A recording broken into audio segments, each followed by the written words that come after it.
एका नवीन व्हिडिओमध्ये, ज्यामध्ये आपण पाहणार आहोत कसोट्या. बऱ्याच मुलांना या कसोट्या पाठ करण्याचा कंटाळा आहे, पण परीक्षेसाठी आपल्याला ह्या महत्त्वाच्या आहेत. कारण आपल्याला दिलेल्या संख्येला कोणत्या संख्येने भाग जाईल हे जर लवकरात लवकर समजलं तर आपल्याला उदाहरण सोडवायला एकदम सोपं होईल. मग बघा, कसोट्यामध्ये आपल्याला काही जास्त कसोट्या पाहिजे नाहीत. आपल्याला 2, 3, 4, 5, 6, 8, 9, 10 आणि 11 एवढ्याच कसोट्या पाहिजे आहेत. याच्या पुढच्या पाहायच्या गरज आपल्याला पडणार नाही. मग बघा, पहिली कसोटी जी आहे ती आहे की 2 ची कसोटी. आता ही 2 ची कसोटी पाठ करायला सगळ्यात सोपी आहे, कारण ती आपल्याला बऱ्यापैकी माहित असते. ती कशी, तर 2 ची कसोटी म्हणजे काय की ज्या संख्येच्या एकक स्थानी काय पाहिजे, 0, 2, 4, 6, 8 हे अंक असतील तर त्या संख्येला 2 ने निशेष भाग जातो. निशेष भाग म्हणजे पूर्ण भाग जातो. आता त्याच्यावरती एक्झाम्पल जर आपल्याला पाहिजे असतील तर ते आपण पाहू शकतो. एक्झाम्पल पाहिलं काय, जास्त आपल्याला अवघड एक्झाम्पल पाहिजे नाहीत, कारण हे सगळ्यांना माहिती आहे की 2 ने कोणत्या संख्येला भाग जातो. मग बघा, फॉर एक्झाम्पल आपण पाहिले 12, 16 किंवा 48 किंवा इकडे 52 घेतले किंवा यापेक्षा मोठी संख्या घ्या तरी चालते, 5324. याला सुद्धा काय होणार, 2 ने निश्चय भाग जाणार, कारण शेवटी काय आहे, 4 आहे. म्हणजे याच्या एकक स्थानी शेवटी किती असतो, या 0, 2, 4, 6, 8 यापैकी जे अंक असतील, जर हे अंक आले तर याला 100% 2 ने भाग जाणारच. पुढे 3 ची कसोटी. बघा, 3 ची कसोटी काय असते, तर संख्येतील अंकांची बेरीज, संख्येतील अंकांची जी बेरीज आहे ती बेरीज, संख्येतील अंकांची बेरीज ही 3 च्या पटीतील हवी. मग आता संख्येतील अंकांची बेरीज ही 3 च्या पटीतील हवी म्हणजे काय, कोणतीही संख्या देऊ द्या, कितीही अंक देऊ द्या, तुम्हाला फक्त काय करायचं, त्याच्यामध्ये जे अंक आहेत त्यांची करायची बेरीज. आणि जर ती बेरीज तुम्हाला 3 च्या पटीमध्ये आली तर 3 च्या पटीमध्ये म्हणजे 3 च्या पाड्यामध्ये, 3 च्या पटीमध्ये एकच अर्थ झाला तो, 3 च्या पाड्यामध्ये आली किंवा 3 च्या पटीमध्ये आली तर तुम्हाला त्या संख्येला भाग देण्याची आवश्यकता नसते. डायरेक्ट त्याला 3 ने भाग जाईल असं लिहून टाकायचं. मग बघा, समजा आपण संख्या पाहिली फॉर एक्झाम्पल मध्ये, तर संख्या आपण समजा पाहिली की 513. आता 513 या संख्येला 3 ने भाग जाईल का असं विचारलेलं आहे. बघा, 513 मध्ये जे अंक आहेत ते आहेत 5, त्यानंतर 1 अधिक 3, मग 5 आणि 1 6, 6 आणि 3 9. जर बेरीज या ठिकाणी 9 आलेली आहे आणि 9 हा 3 च्या पट्टीमध्ये आहे, 3 च्या पाड्यामध्ये आहे, म्हणजे या संख्येला 3 ने 100% काय होणार आहे, भाग जाणार आहे. समजलं का एक्झाम्पल. तुम्ही कोणतेही घेऊ शकता. जेव्हा तुम्हाला बेरीज 3 च्या पटीमध्ये आली तर तुम्हाला त्या संख्येला 100% 3 ने भाग जाणार. पुढे 4 ची कसोटी. आता ही जी 4 ची कसोटी आहे ती 4 ची कसोटी काय सांगते की जर संख्येच्या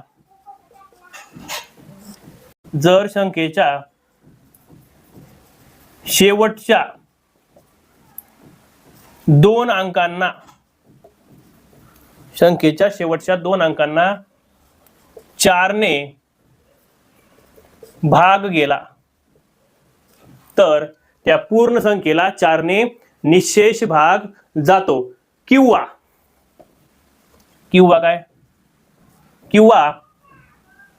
शेवटी 2 शून्य असतील तर, शेवटी 2 शून्य असतील तर 4 ने भाग जातो. बघा, जर संख्येच्या शेवटच्या 2 अंकाला 4 ने भाग गेला किंवा शेवटी 2 शून्य असतील तर त्याला 4 ने निशेष भाग जाणार, म्हणजे पूर्ण भाग जाणार. बघा, आपण फॉर एक्झाम्पल पाहू या ठिकाणी. तर समजा आपण संख्या घेतली की 4524. आता 4524 या संख्येला 4 ने भाग जाईल का नाही हे पाहण्याच्या अगोदर आपल्याला काय पाहिजे, फक्त शेवटचे 2 अंक. मग या ठिकाणी शेवटचे 2 अंक कोणते आहेत, 24, 2 आणि 4. मग या 24 ला जर 4 ने भाग गेला तर या पूर्ण संख्येला 4 ने भाग जाणार आणि 24 ला 4 ने भाग जातो हे आपल्याला माहिती आहे, कारण 4 × 24 होतात. किंवा संख्या काय आहे आपल्याकडे 1700. आता बघा 1700 याच्यामध्ये शेवटी 2 शून्य आलेत आणि याला 4 ने भाग जाईल का असं विचारलेलं आहे. तर 1700 मध्ये शेवटी 2 शून्य आल्यामुळं आपल्या कसोटीनुसार जर शेवटी 2 शून्य असतील तर या संख्येला 100% 4 ने भाग जातो. बघा 17 असेल फक्त तर 4 ने भाग जाईल का? नाही, कारण ती काय आहे, मूळ संख्या आहे. पण 1700 मध्ये 2 शून्य आल्यामुळं आणि आपल्या कसोटीमध्ये पण आपण ते सांगितलं की शेवटी जर या ठिकाणी 2 शून्य असतील तर त्या संख्येला 4 ने भाग जाईल. म्हणजे 1700 ला पण 4 ने निश्चित भाग जाणार. पुढची कसोटी आहे 5 ची. तर बघा 5 च्या कसोटीमध्ये आपलं सगळ्यात सोपं असतं काय की शेवटी म्हणजेच किती एकक स्थानी काय पाहिजे 0 किंवा 5 हे अंक असतील. 0 किंवा 5 हे अंक असतील तर त्या संख्येला 5 ने निशेष भाग जातो. याला एक्झाम्पल पाहिजे गरज नाही, पण तरी जर तुम्हाला जर पाहिजे असतील तर बघा एक्झाम्पल मध्ये आपण समजा असं घेतलं की 1105 या संख्येला 5 ने भाग जाईल का? नाही तर जाईल, कारण शेवटी काय आहे 5 आहे. किंवा ही संख्या आपण परत घेऊ 1700 तर यालाही 5 ने निश्चेष भाग जाणार. बरोबर आहे की नाही? पुढची कसोटी आहे 6 ची कसोटी. तर 6 ची कसोटी, आता ही 6 ची कसोटी म्हणजे काय तर ही सगळ्यात सोपी असते 6 ची कसोटी, कारण आपले यात 2 पाठ असतील ना 2 ची आणि 3 ची, तर आपल्याला 6 ची कसोटीला पाठ करण्याची जास्त आवश्यकता नाही. कारण ज्या संख्येला 2 व 3 ने भाग जातो तिला 6 ने निशेष भाग जातो.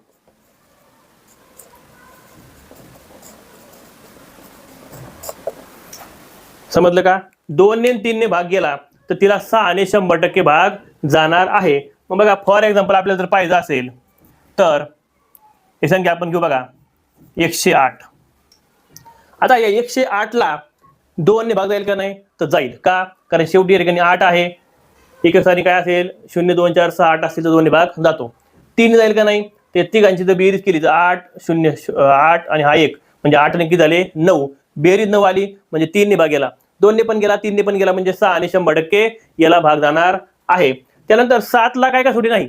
जर या सगळ्या कसोट्या आपण लागू केल्या आणि तरी भाग गेला नाही तर तुम्हाला 7 ला भाग द्यावा लागतो, 7 ने भाग द्यावा लागतो. त्याला ट्रायल अँड एरर अशी मेथड आहे. त्यामुळे आपल्याला ट्राय करावा लागतो, एक्झाम्पलला भाग देऊन पाहावा लागतो, तेव्हा ते उत्तर येतं. आहे जर दिलेल्या संख्येतील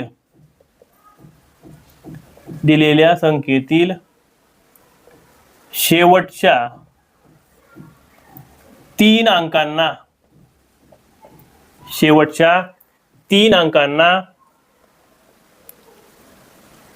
8 ने भाग गेल्यास त्या संख्येला 8 ने भाग जातो. बघा संख्येतल्या शेवटच्या 3 अंकांना फक्त काय झालं पाहिजे 8 ने भाग गेला पाहिजे, तर पूर्ण संख्येला 8 ने या ठिकाणी भाग जातो. बघा फॉर एक्झाम्पल आता याच्यामध्ये अजून डिफिनेशन असते कोणती, जशी आपण 4 मध्ये पाहिली. कोणती पाहिली 4 मध्ये? किंवा काय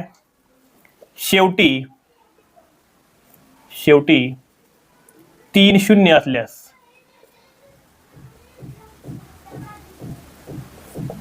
म्हणजे आपण जे 4 मध्ये पाहिलं ना की शेवटच्या 2 अंकाला 4 ने भाग जातो तर संख्येला 4 ने भाग जाईल. किंवा शेवटी 2 शून्य असतील तर त्याला 4 ने भाग जातो. 8 मध्ये पण तेच आहे. संख्येतील शेवटच्या 3 अंकांना जर 8 ने भाग गेला तर पूर्ण संख्येला 8 ने भाग जातो. किंवा संख्येच्या शेवटी जर 3 शून्य असतील तरी पण त्याला 8 ने भाग जातो. 28 या संख्येला 8 ने भाग जाईल का असं आपल्याला विचारलेलं आहे. आता आपल्या कसोटीनुसार जर शेवटच्या 3 अंकांना जर भाग गेला तर या पूर्ण संख्येला 8 ने निश्चेष भाग जातो. मग बघा 8 1 8 8 चौक 32 आणि 8 1 8 म्हणजे या ठिकाणी पूर्ण भाग हा शेवटच्या 3 अंकांना गेलेला आहे. शेवटच्या 3 अंकाला पूर्ण भाग गेला म्हणजे या पूर्ण संख्येला ही 8 ने निश्चेष भाग जाईल. किंवा अजून संख्या पाहू आपण बघा शेवटी 3 शून्य असतील तर मग बघा फॉर एक्झाम्पल मध्ये आपण या ठिकाणी 11,000 आहेत.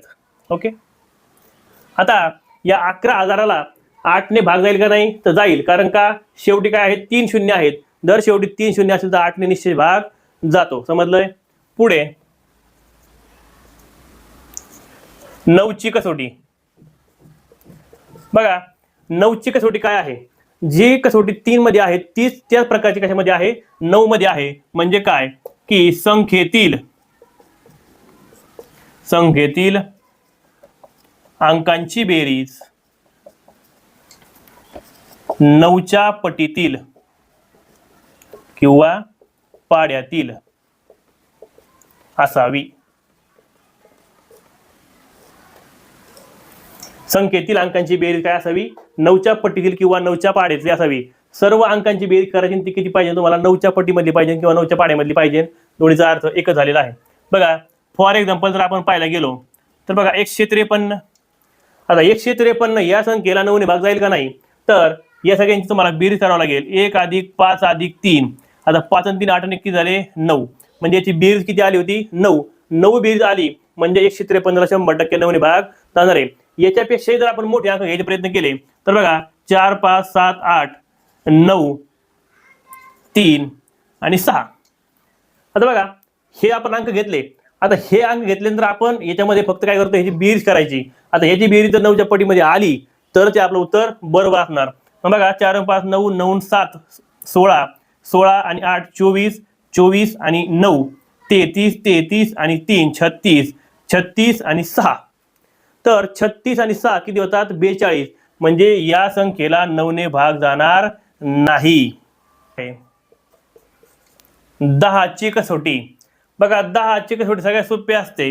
याच्यामध्ये फक्त काय पाहायचं असतो की एकक स्थानी काय अंक पाहिजे? एकक स्थानी 0 अंक असावा.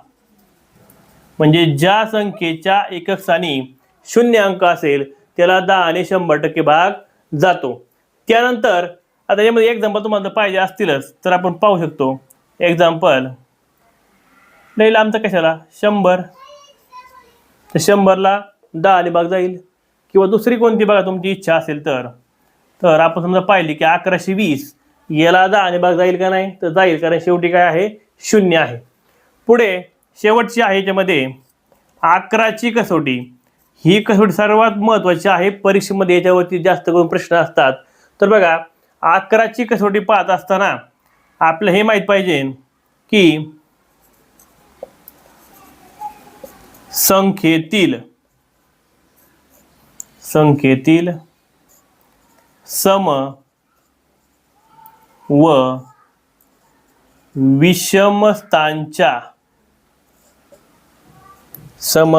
विषम स्थानच्या अंकांच्या बेरजेतील फरक संख्येतील सम व विषम स्थानच्या अंकांच्या बेरजेतील फरक हा 0 किंवा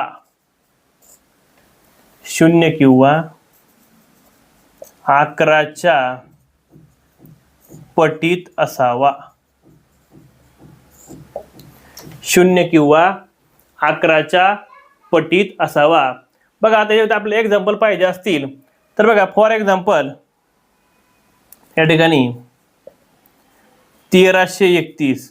आता हा तर 11चा घन आहे आपल्याला माहिती, पण याला 11ने कसा भाग जातो किंवा सम आणि विषम स्थानचे अंक म्हणजे काय ते आपल्या या ठिकाणी पाहायचे आहेत. मग बघा समस्थानचे अंक म्हणजे बघा या ठिकाणी हा पहिला अंक आहे, हा दुसरा, हा तिसरा आणि चौथा. समस्थानचे म्हणजे कोणते? दुसरा आणि चौथा स्थानचा. मग तो किती झाला? 3 आणि 1 ते किती झाले? 4. आणि विषम स्थानचे कोणते आहेत? हा 1 नंबरचा आणि हा 3 नंबरचा.